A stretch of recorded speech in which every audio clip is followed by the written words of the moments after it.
Hello, I'm Julie Langford. I'm the news editor at BBC Radio Leeds, the BBC's station here in West Yorkshire, which covers Leeds, Bradford, Halifax, Huddersfield and Wakefield and surrounding towns and villages. And I've been the news editor here for about 6 years.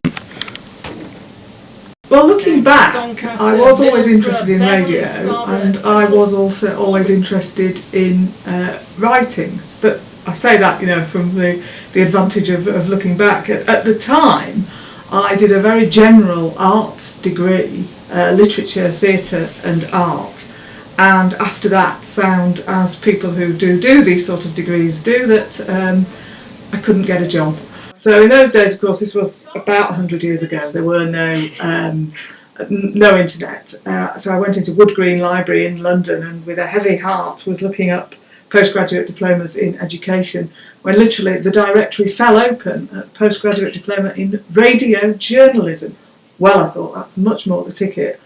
So I went off and did a postgrad, as we called them in those days, masters as you call them now, I think, in radio journalism at Falmouth in Cornwall, and never looked back. Getting on that course was the way forward in those days, because there were only about 8 of those courses in the country. So what you did was you did the course, and then when you finished the course, you bought a copy of The Guardian on a Monday and looked in the Media Guardian.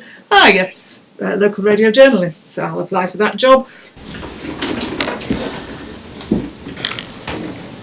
Otley has been named as the only place in West Yorkshire to be a start or finish location for the Tour de Yorkshire cycle race next year. Other locations have been named as Doncaster, Middlesbrough, Beverley, Scarborough and Settle.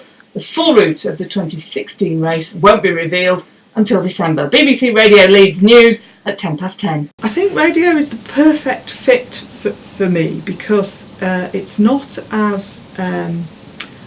the stories that we do are not necessarily big investigative pieces, nor are they lengthy, in-depth pieces of interviews. It's that sort of initial telling people, look at this is what it is, and also the performance aspect of it. Being on the radio is definitely, it's part journalist, but it is also part performance. Every time you go into read a news bulletin, you are performing, and I think it's the mix of the two that attracts me. I don't think I've got the patience or the tenacity to stick with one interview or one story for months and months and months.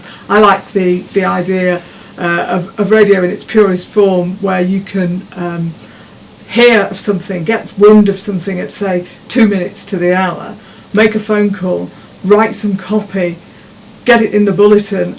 3 minutes later you're reading it out on air, you're telling people what you've found, and then immediately after that you forget and move something onto something else. So I think my butterfly mind would point me in the direction of radio. People need to come in and just be at their very best as a person who is in the education system. You are there learning, you know how to learn, you are at the sort of peak of your sponge, like I can absorb things and see what's going on and understand things. You need to use all those critical faculties and all those learning skills that you've been picking up over the past however many years you've had in education, and use them in a workplace environment. And I think it's disconcerting because a workplace environment is very, very different from an education, a student environment. But you need to marry those two up by using the skills you've got in learning, all those things, all those facts, all those exams you've passed, all those essays you've written, all those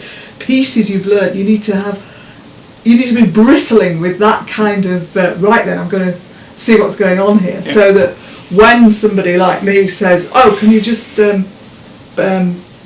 sort me a line of copy, treat that as I am being asked to write 4 perfect sentences that are factually correct, that will work on the radio. It's a big task, and give it your all. Now that does sound a little bit pretentious, I suppose, but I think that's really what you have to do if you want to show to an editor that you can do the gig.